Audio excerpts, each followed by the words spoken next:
Came to know God when I was 7 years old. I grew up in the church.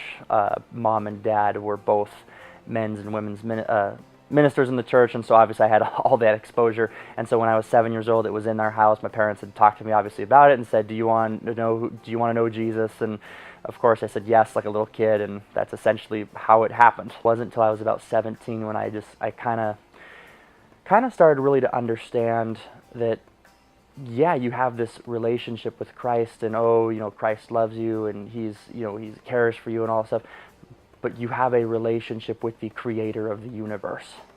And that, when it finally hit me that, whoa, I'm in a relationship with the creator of the universe, that's where at age 17 you could really say my perspective changed dramatically. When I went to Azusa Pacific University, I had this feeling, and it wasn't a voice, it wasn't God speaking to, it wasn't anything like that. It was just this feeling that prompted me to go to the Azusa Pacific football's offices, go talk to their head coach.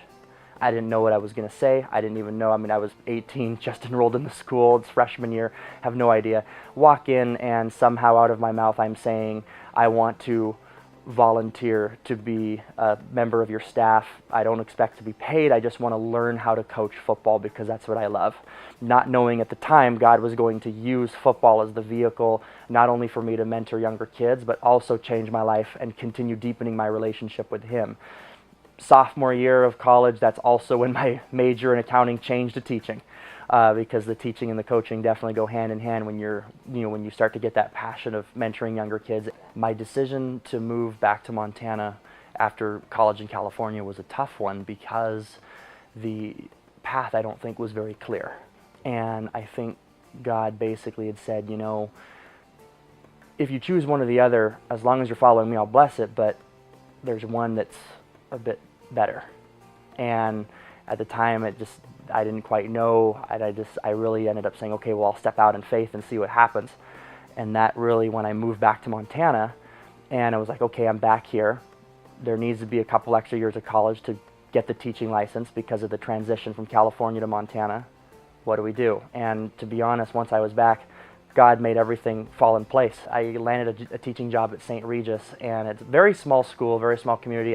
To be honest, I didn't even know what I was getting myself into, and kind of said, well, God, why would you take me here? This town's almost off the map, and the school has 40 kids in it.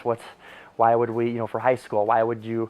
And I quickly realized the need that was there just in getting to know your students.